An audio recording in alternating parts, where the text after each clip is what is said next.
Welcome everyone. So as promised yesterday, we are back with the series. For 3 days we will be reading The Hindu along with you in these videos and will help the freshers, the beginners to understand that how the notes are to be made, right? So it is going to be a very simple class only for the beginners, the people who have already started preparing, who have already started reading their newspapers, those who are already making their notes, they must refrain from watching these lectures. सो ये सिर्फ और सिर्फ beginners के लिए हैं जिन्होंने अभी आज से अपनी तैयारी को स्टार्ट करना है। अगर आप पहले से तैयारी कर रहे हो तो आपके लिए ये wastage of time and energy होगा। सो आपसे रिक्वेस्ट है आप ये लेक्चर मत देखिए। So coming to the beginners, देखिए अभी ना जब हम न्यूज़पेपर पढ़ना शुरू करेंगे सबसे पहले हम क्या करेंगे, अपने दिमाग में एक क्लैरिटी लेके आएंगे that which news is important from which exam paper, which paper particularly GS paper 1, GS paper 2, 3, 4 और इवन परहैप्स ऐसे एंड कुछ चीज़ें हमारे ऑप्शनल के लिए भी इम्पॉर्टेंट रहेंगी। तो उस चीज़ को दिमाग में रखते हुए हम न्यूज़पेपर को पढ़ेंगे और उस ढंग से ही हम अपने नोट्स को प्रिपेयर करेंगे as if it is only important for GS or if it is also important for our optional subject. So the first important news for the day is PLA said Galwan clash was unfortunate. Now when I talk about this clash and I talk about optional, so yes, it is very important for political science optional, but for other optionals it is not that important. But in GS paper 1 history, India-China dispute is part of history, 1962 and beyond all that time. Paper 2, in paper 2 we have international relations, India-China are again important. Paper 3, I told yesterday that there is India-China trade economics, that is very important. Internal security, again it is important. And then paper 4, there are ethics of international relations, so it is also important in paper 4. But today when we start talking about this news, what exactly I need to do? आज से पहले अगर मैंने कुछ भी नहीं पढ़ा और आज मेरा डे 1 है तो इसको मैं कैसे अब एक सिस्टमैटिक वे में न्यूज़पेपर को पढूं और अपने नोट्स बनाऊं। सो मैं क्या करता हूं, मैं एक अपने पास पेपर लेता हूं, वाइट शीट, और उस वाइट शीट पे लिख लेता हूं India China relations, right, India China relations. अब जब मैंने अपने पास लिख लिया इंडिया चाइना रिलेशन, आज से एक बात आप दिमाग में बिठा लो, from today till the time आपका जब तक एग्जाम नहीं हो जाता क्लियर, यानी कि आप इंटरव्यू नहीं दे आए, तब तक के लिए आपने इसी एक पेज को अपने पास रखना है संभाल के। जब कभी भी आज से लेकर आने वाले 2 साल 3 साल जब भी कभी इंडिया चाइना रिलेशंस को लेके कोई भी न्यूज़ आए उसको हम इसी पेज पे लिखेंगे, राइट। और इस पेज के अंदर स्ट्रक्चरिंग कैसे होगी, आज न्यूज़ है बॉर्डर डिस्प्यूट को लेकर, तो हेडिंग अगला क्या बनेगा, इंडिया चाइना रिलेशंस, तो मेरे पेज का हेडिंग हो गया। इस टॉपिक के अंदर हेडिंग क्या बनेगा, बॉर्डर डिस्प्यूट। अब जब मैंने बॉर्डर डिस्प्यूट हेडिंग बना लिया, इसके नीचे मैंने 2, 4, 3 पॉइंट्स जो भी मुझे आज के न्यूज़ में से मिले वो जॉट डाउन कर दिए। अब जब मैंने आज 2-3 पॉइंट जॉट डाउन कर दिए हैं, इसके बाद अब अगर अगले दिन मुझे कुछ इकोनॉमिक्स पे मिले तो मैं इसके थोड़ा स्पेस छोड़ के, जिसमें मुझे पता है कि मुझे अगले 2-3 साल तक पढ़ना है, तो मैं इस पे एम्पल स्पेस छोड़ के आगे लिख लूँ इकोनॉमिक्स। फिर अगर किसी दिन मुझे फार्मास्यूटिकल्स के बारे में मिले तो मैं एक और हेडिंग बनाऊं इंडिया चाइना रिलेशंस के अंदर फार्मास्यूटिकल्स, वो पेज साथ में ऐड कर दूं। सो एक एक करके मैं इस फाइल के अंदर अपने इंडिया चाइना पैकेट के अंदर, हो सकता है मेरे पास 5 पेज हो सकता है मेरे पास 10 पेज हो सकता है मेरे पास 50 पेज हो, over a span of let's say 24 to 36 months और 12 मंथ्स to 18 मंथ्स जब भी मुझे एग्जाम देना है। अब जब मेरे पास कोई भी न्यूज़ आए न्यूज़पेपर में या एडिटोरियल में, कोई भी मैं एडिटोरियल पीस पढूं, ओपन पेज पढूं, कुछ भी पढूं, तो उन सब में से सारे पॉइंट्स मैं यहीं पे लेके आऊँगा। And here there is a small piece of advice, आप कभी किसी एक पर्टिकुलर राइटर के सारे व्यूज़ अपने आंसर में नहीं लिखोगे। रीज़न बीइंग, आप उस राइटर का कोई जो पर्सनल बायस है वो आप कैरी फॉरवर्ड नहीं करोगे।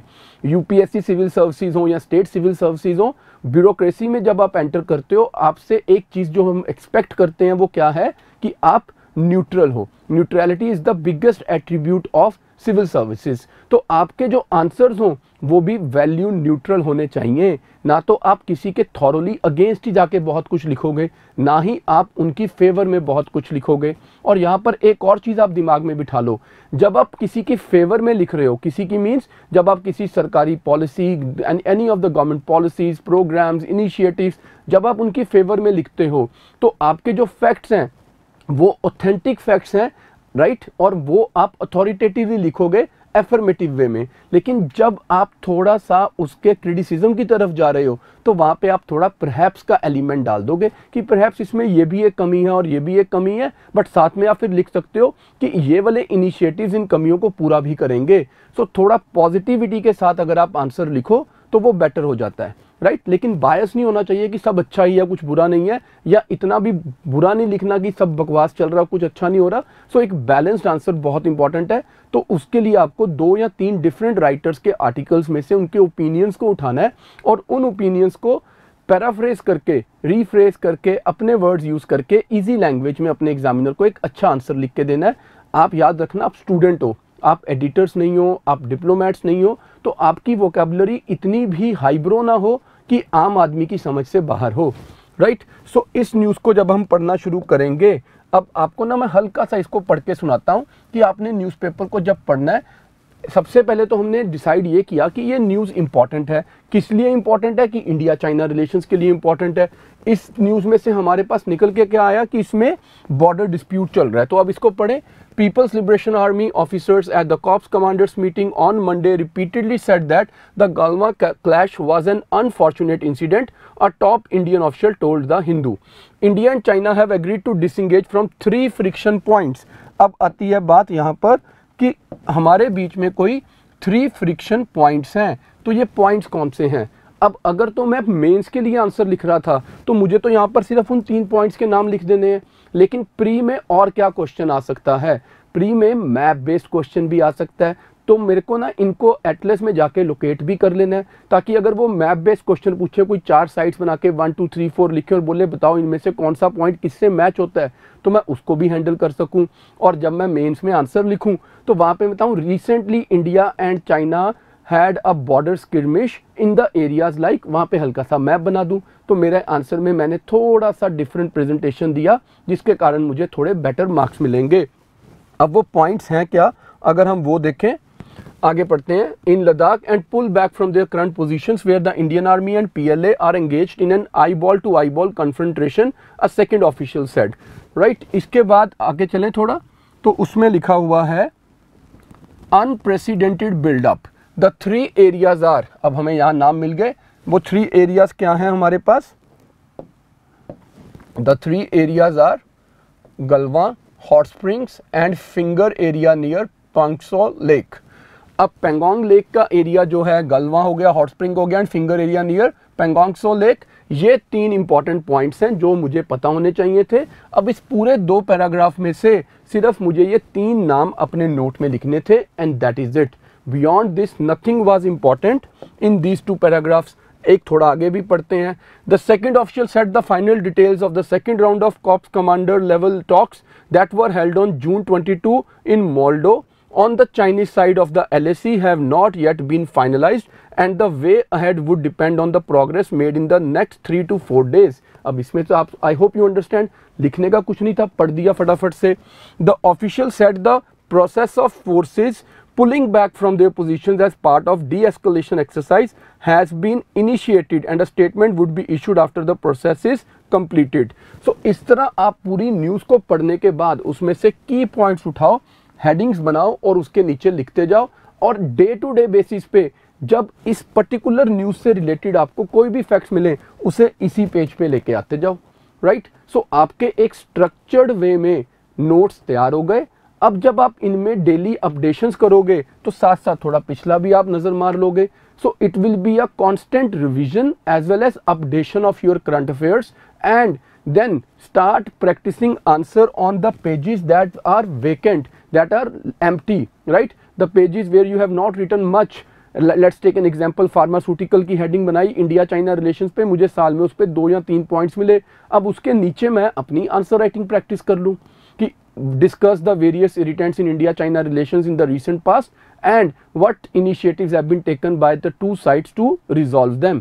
तो ऐसा एक क्वेश्चन बनाया, उसके नीचे उसके आंसर लिख लिए। सो मेरी आंसर राइटिंग प्रैक्टिस भी हो रही है, मेरे रेगुलर नोट्स भी बन रहे हैं, उनकी अपडेशन भी हो रही है और मेरी कांस्टेंट रिवीजन भी चल रही है। इसी तरह अगर अब हम दूसरी न्यूज़ पे जाएं, दूसरी न्यूज़ में आया हुआ है यूजीसी में स्क्रैप फाइनल ईयर एग्जाम।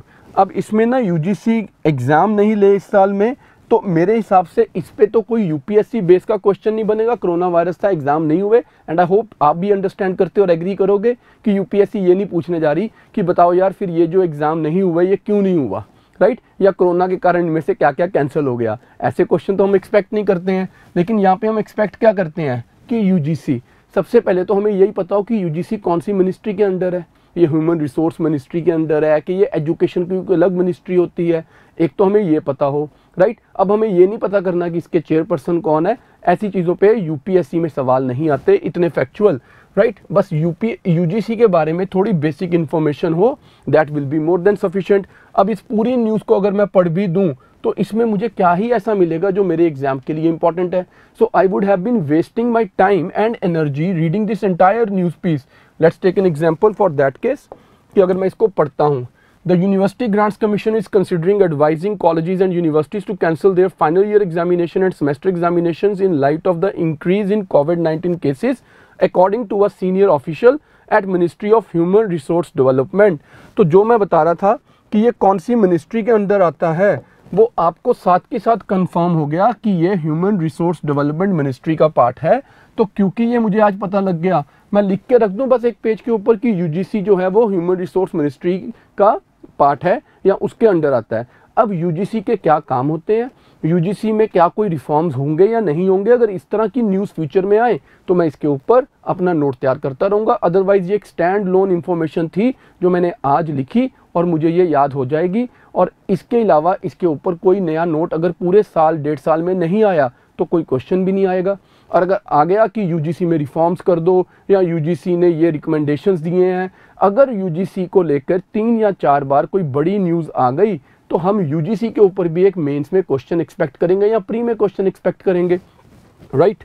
सो इस न्यूज़ को पढ़ के तो कोई फ़ायदा नहीं। अब साइड पे जो टिटबिट्स न्यूज़ आई हुई है जिनमें ये कह रहे हैं with 70,000 cases Delhi now the worst hit city, that's very sorry to know, very sad affair, but obviously yes, exam में ऐसा क्वेश्चन भी नहीं हम पूछ सकते। Then historians ask DUAC to reject parliament report. सबसे पहले फटाफट से ये चेक करो, Delhi Urban Art Commission rejected the proposal for new parliament building as part of Central Vista redevelopment project. तो दिल्ली में पार्लियामेंट की नई बिल्डिंग बननी है। अब इसमें ना DUAC इतना इंपॉर्टेंट नहीं है, पर पार्लियामेंट की नई बिल्डिंग के ऊपर कंटेम्पलेशन हो रही है, तो थोड़ा हमें ये तो पता हो कि पार्लियामेंट की बिल्डिंग कब बनी थी, उसके आर्किटेक्ट कौन थे, ये बेसिक जीके है, राइट। ये आज नहीं भी पता चले कोई प्रॉब्लम नहीं, क्योंकि जिस दिन ये प्रोजेक्ट अप्रूवल के लिए आ गया या इस प्रोजेक्ट पे कोई बड़ा डिसीजन ले लिया गया, उस दिन आप देखना कोई ना कोई एडिटोरियल इसमें आएगा न्यूज़पेपर में, जिसमें पार्लियामेंट की पूरी हिस्ट्री बताई होगी, कब बिल्डिंग कंसीव की, कौन गवर्नर जनरल थे, किन्होंने इसका आर्किटेक्ट किया था, वो सब अपने आप आपको मिल जाएगा, right. Then Trinamool MLA falls victim to कोविड-19, एंड आई होप आपको पता है कि ये भी कोई क्वेश्चन नहीं है यूपीएससी के लिए, right. RBI will supervise cooperative banks, थोड़ा इंपॉर्टेंट न्यूज़ है इकोनॉमिक्स पॉइंट ऑफ व्यू से भी, राइट। तो इसको थोड़ा पढ़ के देख लेंगे, इसमें से हमें क्या इंपॉर्टेंट इंफॉर्मेशन मिलती है। To protect depositors the centre had decided to bring all urban and multi state cooperative banks under the supervision of RBI। अब इंपॉर्टेंट चीज़ पता है यहाँ पे क्या है, आपने जब न्यूज़ को पढ़ना है, सबसे पहले तो ये बैंकिंग सेक्टर रिफॉर्म्स की बात हो रही है, राइट। क्यों हो रही है, क्योंकि रिसेंटली कुछ बैंक्स का फेलियर हुआ था। अब साथ के साथ यहाँ पे जो इंपॉर्टेंट चीज़ है वो क्या है कि जो गवर्नमेंट ऑफ इंडिया वो क्या प्लान कर रही है, वो बोल रही है कि urban and multi state cooperative banks, rural cooperative banks की इसमें बात नहीं हो रही है। तो इस तरह की जो मिन्यूट फैक्ट्स होते हैं ना, उनको आपने ध्यान में रखना है न्यूज़ को पढ़ते हुए। एग्जाम में वो कैसा क्वेश्चन पूछेंगे, which of the following banks are being brought, which of the following cooperative banks are being brought under the purview और सुपरविजन ऑफ रिजर्व बैंक। तो आपको उसने 4 ऑप्शन दिए होंगे, urban cooperatives, multi state cooperatives, rural cooperatives, right. तो आपको तो आना होगा 1 ओनली, 1 2, 1 2 3, नन ऑफ दीज। तो आपको पता तो होना पहले कि अर्बन एंड मल्टी स्टेट आ रहे हैं और रूरल नहीं आ रहे हैं। सो इस तरह से अगर आप न्यूज़पेपर को थोड़ा ध्यान से पढ़ दो तो आपका एग्ज़ाम जो है वो बहुत ईजी आपको लगेगा कि आप हैंडल कर पा रहे हो। और इस तरह से न्यूज़पेपर पढ़ते हुए नोट्स बनाने में आपको कोई बहुत ज़्यादा टाइम भी नहीं लगेगा और आपके नोट्स जो हैं वो रेगुलर बेसिस पे बनते जाएंगे और आप रिविजन्स भी करते जाओगे। अब इसके बाद ना थोड़ा सा हम इसको स्किप करते हैं, राइट, और हम थोड़ा एडिटोरियल पेज की तरफ मूव करते हैं। न्यूज़ को तो आप ऐसे ही पढ़ते जाओगे, सारी न्यूज़ जो आती जाएंगी। अब अगर हम यहाँ आ जाएं, द मैनी क्वेश्चंस अबाउट फेवी परिवार and how to battle depression. अब डिप्रेशन जो एक टॉपिक है ये हमारे लिए सोसाइटी का एक टॉपिक है। सोसाइटी में डिप्रेशन क्यों होता है, ये एक सोशल हेल्थ का भी इशू है, तो इस पे ऐसे भी आ सकता है। इसके ऊपर ऐसे के साथ साथ पेपर 1 सोसाइटी वाले पार्ट में क्वेश्चंस भी आ सकते हैं। तो उस कॉन्टेक्स्ट में हम इस एडिटोरियल को पढ़ें और इसमें से भी एक पेपर के ऊपर हेडिंग बनाए डिप्रेशन और इसमें से पॉइंट्स निकाल लें। बट ये ऐसे के लिए सिंगल आर्टिकल सुफाइस नहीं होगा, हमें कम से कम 3-4 आर्टिकल्स जो फ्यूचर में ऐसे आते रहेंगे उनमें से कुछ पॉइंट्स निकाल के एक ऐसे के लिए अपने पास फॉर्डर तैयार कर लेना है, राइट। सिमिलरली अब अगर मैं बात करूं द मैनी क्वेश्चंस अबाउट फेवी परिवार, the DCGI has granted, I am so sorry,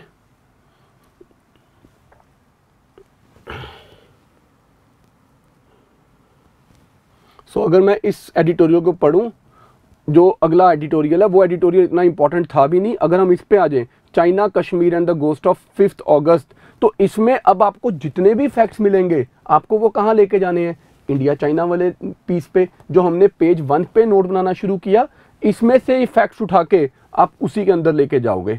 अब जो इस तरह के फैक्ट्स एंड फिगर्स आते हैं कि 2011 में कितनी बार सीज फायर वायलेशन हुआ, नेट इन्फिल्ट्रेशन कैसा हुआ, राइट, और साथ में टेररिस्ट कितने मरे, सिक्योरिटी पर्सोनल कितने मरे, आपको ना इन सारे फैक्ट्स को याद नहीं करना है, राइट, बिल्कुल भी याद नहीं करना। आप यही बताओगे let many times the cease fire violations have taken place, where is the need to tell कि इतने सारे सीज फायर वायलेशंस हुए हैं। बट आप इसको अंडरस्टैंड करके अपने पास एक लाइन लिख के रख सकते हो कि there has been a constant increase in cease fire violations, there has been a constant increase in the net infiltrations, there has been a constant increase in the death of both the terrorist and the security personnel as well as the civilians. So इस तरह से analytical bent of mind के साथ आप एक line बना लोगे।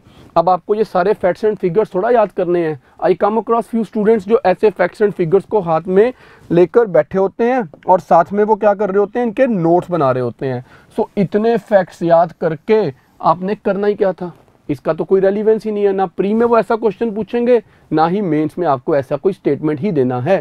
सो इस तरह से अगर आप न्यूज़पेपर को पढ़ो, मेरे हिसाब से सबसे पहले तो हम ये टिक ही कर लें कि हमें क्या क्या पढ़ना है। इसमें हमें 5 से 7 मिनट लगते हैं। फिर जो न्यूज़ पीसीज और एडिटोरियल्स हमने सिलेक्ट कर लिए कि आज हमें ये पढ़ने हैं, उन न्यूज़ पीसीज को पढ़ने में, एडिटोरियल्स को पढ़ने में हमें मैक्सिमम 45 to 50 मिनट्स लगेंगे और उन 45 to 50 मिनट्स में हम की पॉइंट्स को साथ साथ अंडरलाइन कर गए। सो अभी हमने around less than 1 hour spend किया। अब जो अंडरलाइन किया गया उसको अलग अलग पेजेस पे लिख लें, तो ये पूरी प्रोसेस कंप्लीट करने में हमें not more than 90 minutes, that is 1-1.5 hour लगेगा, जिसमें आप डेली के न्यूज़पेपर के अपने लिए बहुत अच्छे वेल प्लान्ड और वेल स्ट्रैटेजाइज्ड नोट्स बनाकर अपनी प्रिपरेशन को खुद ही बहुत रोबस्ट कर लोगे। और आपकी डिपेंडेंसी इस चीज़ पर नहीं रहेगी कि मंथली कोई मैगजीन्स निकालें और हम जाकर पूरी मंथली मैगजीन को पढ़ें और उस मैगजीन में जितना भी क्लटर हो उसको हम फिर बाद में एक एक करके साइड लाइन करें। तो आपने पहले ही अपने ऑर्गेनाइज्ड एंड क्रिस्प नोट्स तैयार कर लिए जो आपके खुद के हाथ से बने हैं, आपने खुद पढ़ के समझ के चीज़ों को बनाया। ये आपके लिए हमेशा एक लॉन्ग टर्म मेमोरी जैसी चीज़ क्रिएट करेंगे, राइट। सो कल दोबारा मैं कुछ चीज़ें आपके साथ और शेयर करूंगा। ये basic information I hope beginners के लिए बहुत मीनिंगफुल रहेगी and it will help them start their preparation with a great resolve and a great zeal. Thank you. Best of luck.